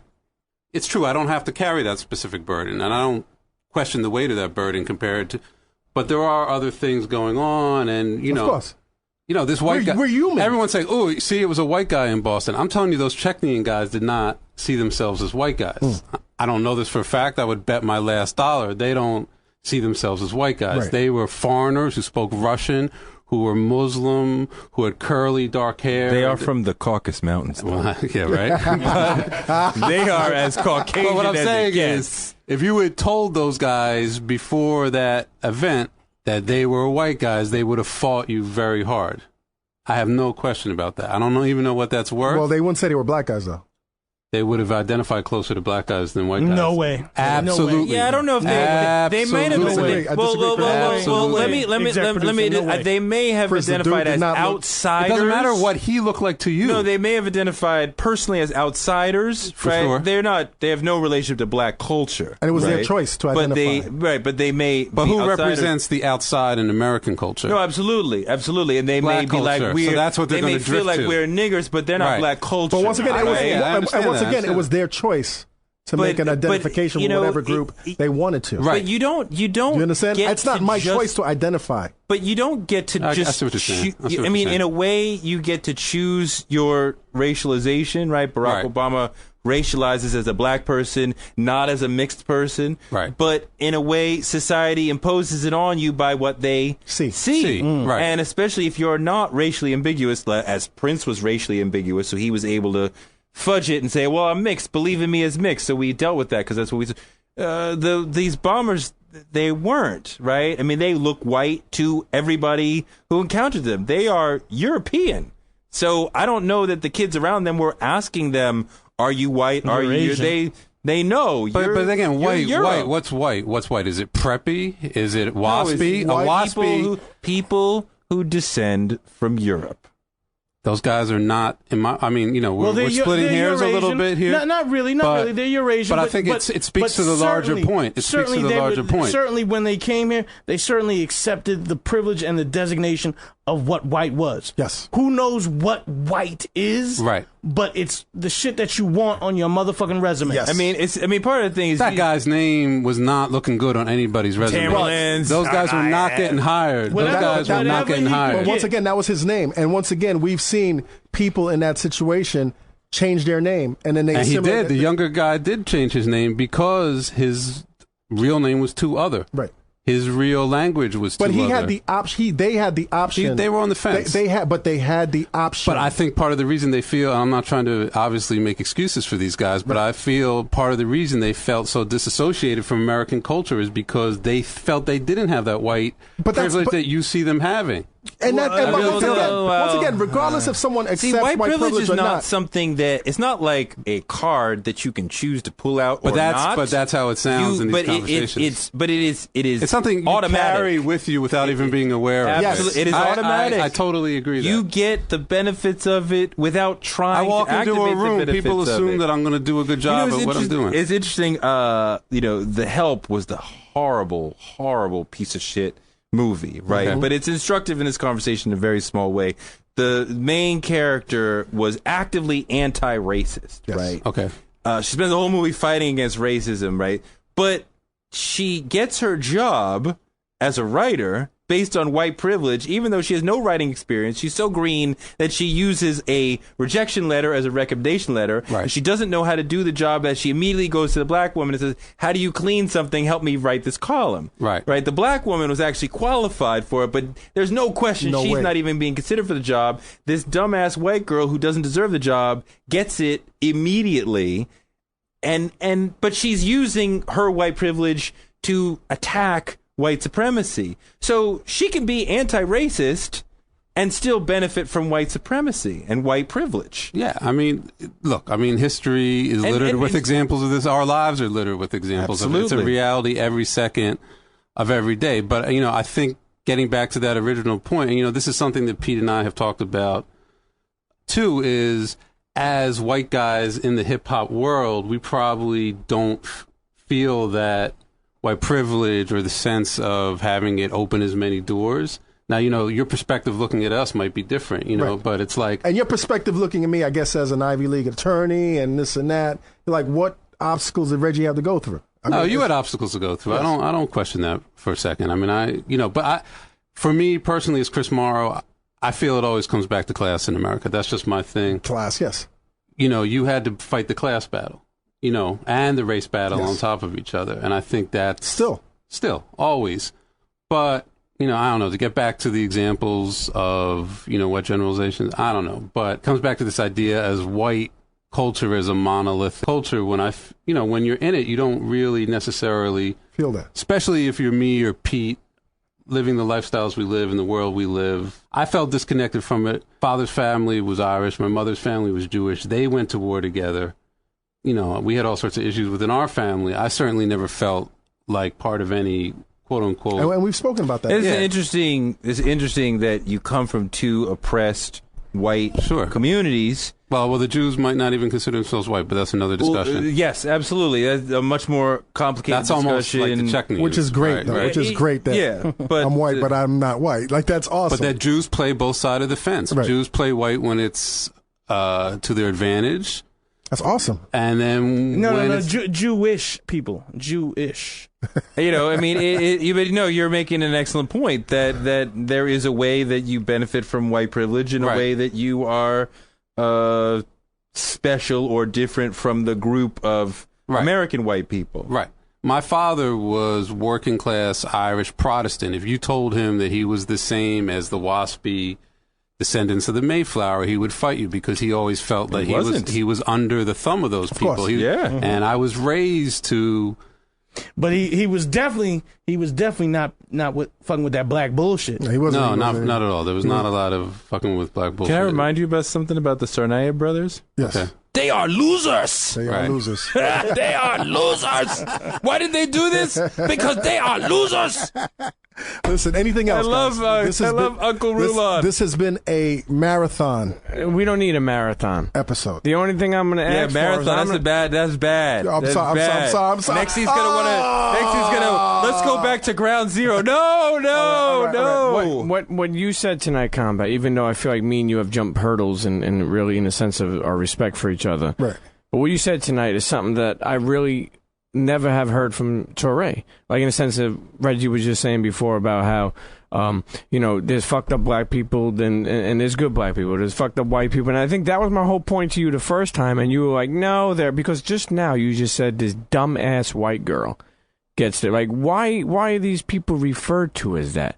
Like, as dumb? Dumb-ass white girl, you said. Because she didn't qualify for the job. But why is she a dumbass white girl? Here's my whole point. She was a dumbass white girl. She was a dumbass white girl. Would you prefer unintelligent? No, what I'm trying to say is when you say, even before, the first time when we were in the other studio. Who happens to be white? And and when we were in the other studio and we were talking and you would talk about, how a white person can get a job that a black man has to take a lot of time. And I understood that whole point, but the way you put it was like...